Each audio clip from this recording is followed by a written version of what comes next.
இன்னைக்குங்க வயசாயிட்டா நம்ம என்ன பண்ணணும்?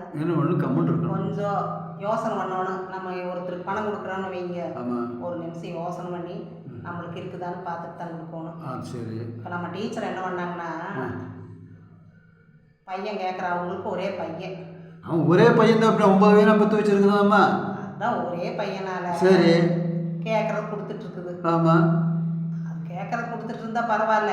அவன் பிரைவேட் கம்பெனியில் ஏதோ வேலை செஞ்சுட்டு இருந்துருக்குறான். ஆமாம். கல்யாணம் ஆகி குழந்தை குட்டி வந்து எல்லாம் டீச்சர் வீட்டில் எல்லாம் சந்தோஷமா இருந்தாங்க. எல்லாம் கரெக்டாமா. இப்போ வேலை போயிடுச்சு, அதுக்கு என்ன வேலை பண்ண போயிடுச்சு. ஆமாம். இப்போ அதனால ஒரு வருஷம் இங்கே சும்மா இருந்தா. சும்மாவே இருக்க முடியுமா? முடியாது. அதனால என்ன பண்ணா பையன், அம்மா கிட்ட எப்படியா டீச்சர் தானே, அம்மா எப்படியா ஐடியா பண்ணி எனக்கு இந்த மாதிரி ஏதோ ஒரு அமௌண்ட் கொடுத்தா பரவாயில்லம்மா, கடன் நடத்தணும், ஹோட்டல் கடை சரி நடத்தணும், கொஞ்சம் பெருசாகவே வைக்கணும் அப்படின்னு கேட்டு டீச்சர் உடனே யோசனை பண்ணாம இல்லை, பண்ணியிருக்காங்க. நம்ம பையன் கேட்குறா, ஒரே பையன் பெருசாகவே கேட்குறா, இல்லைன்னு சொல்ல முடியாது. பெத்த பையன் கஷ்டப்படுறது, அது சம்சாரம் குழந்தைங்க எல்லாம் வந்தாச்சு, என்ன பண்ணுவான் அப்படின்னு யோசனை பண்ணாம இல்லை, பண்ணியிருக்குது. என்ன பண்ணாங்க, அவங்களுக்குன்னு ஒரு தொகையை வச்சுட்டு கொடுத்துருக்கணும். கொடுத்துருச்சு. அது என்ன பண்ணியிருக்காங்க, பணம் கொடுத்துருந்தாலும் கூட பரவாயில்ல, பணத்தையும் கொடுத்துட்டு வேலையை ரிசைன் பண்ணிட்டாங்க. 6-7 வருஷம் இருக்குதாமா. 6-7 வருஷம் இருக்கிறது வேலையை ரிசைன் பண்ணிட்டு அதில் பணம் வரும்ல அதெல்லாம் கொடுத்துருச்சு. கொடுத்து போட்டு இப்போ அழுது என்ன பண்ணுறது? என்ன பண்ணுறதுன்னு அழுதுதான் ஆகணும். இப்போ ஹோட்டல் வச்சாச்சு பையன். ஹோட்டல் வச்சுட்டு ஹோட்டல் நல்லா தான் போகுது. நல்லா போன பிறகு இந்த ஐயன் தான் டீச்சர் வீட்டுக்காரரு, அவர் மெடிக்கல் வச்சுருந்தாருல, அந்த மெடிக்கல் ஓடல. அதனால இந்த டீச்சரும் அவரும் போய் பார்த்துட்டு இருந்தாங்க, சாமானை வாங்கிட்டு வர்றது எல்லாமே பொறுப்பா. இப்போ மழை பெஞ்சிருக்குதுல்ல, இன்னைக்கு மழை வந்ததில் மாட்டிக்கிட்டாரு டீச்சர் வீட்டுக்காரர். சரி. வாங்கிட்டு சாமானை வாங்கிட்டு வரும்போது குழியில வழுகி விட்டு என்னாச்சு, நல்லா அடி. சரி. நல்ல இடுப்புக்கு நல்ல அடியாமா. அப்புறம் உடனே இங்கே கடைக்கு ஃபோன் வந்திருக்குது, அலறி பிடிச்சிட்டு ஓடுறாங்க, என்னமோ ஏதோன்ட்டு. அப்புறம் வந்து உயிருக்கு சேதம் இல்லை, நல்லா தான் இருக்காரு, 1 மாதம் ஆகாது, எழுந்து நடிக்கிறதுக்கே 1 மாதம் ஆகுது அப்படிங்கிறாங்க. அப்புறம் அந்த மாதிரி தகவல் வந்துச்சா. அப்புறம் அதனால இப்போ என்னங்கிறாங்க, மருமகா இவங்க 1 மாதம் ஆகுனா இவங்கள பார்த்துட்டு இருக்க முடியாது, இன்னும் கொண்டு வந்து வீட்லேயே விட்டுட்டு ஒரு ஆளை போட்டுடலாம் அப்படிங்கிற மகன்.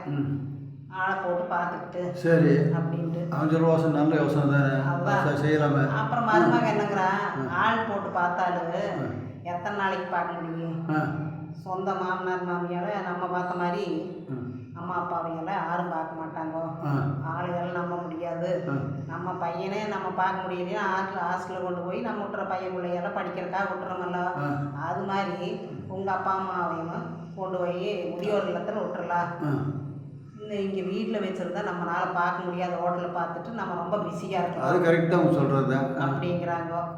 கரெக்டுனா அந்த அம்மா எல்லா காசையும் கொடுத்துட்டு இப்போ முதியோர் இல்லத்தில் கொண்டு போய் சேர்த்தோம்னா கஷ்டமாக தான் இருக்கு. அதுவும் கஷ்டம்தான், அதுவும் கஷ்டம்தான். அதுக்கு நம்மள அதுதான் ஏதோ ஹோட்டல் செய்கிறதா, அப்பா அம்மா பார்க்கறதான்னு கொடுத்துருக்குல்ல இருக்குது.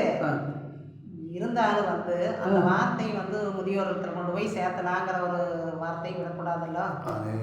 இல்லை அவங்க அத்தனை பணம் கொடுக்காம இருந்தால் பரவாயில்ல, பணத்தையும் கொடுத்து போட்டு இப்போ எவ்வளோ கஷ்டமாக இருக்குது, இன்னைக்கு அதுதான் அழுகுறாங்க. அதைத்தான் நான் பார்த்துட்டு வந்தேன். பார்த்துட்டு வந்துட்டு இல்லை? ஆமாம். அப்போ என்கிட்டையும் சொல்லிட்டு இல்லை? உங்ககிட்ட சொல்லிட்டேன். இந்த வேதனைக்கெல்லாம் நம்ம மருந்து கட்ட முடியாது. கட்ட முடியாது. சொல்கிறவங்ககிட்ட நம்ம என்ன சொல்கிறது, உங்களை தான் வர சொன்னாங்க, நீங்கள் இப்போ போய் பேசிட்டு வாங்க. நான் போகிற சாமி, ஏன் எனக்கே நான் அனாதாசிரமம் போகிற கண்டிஷன் இருந்துட்டு இருக்கேன். நான் போய் இன்னொருத்த ஆளுக்கு சொல்கிறேன். நீங்கள் அனாதாசிரமம் உங்களை யாரும் அனுப்பலையே? அனுப்பல, நானே போய்க்கலான்னு இருக்கிறேன்.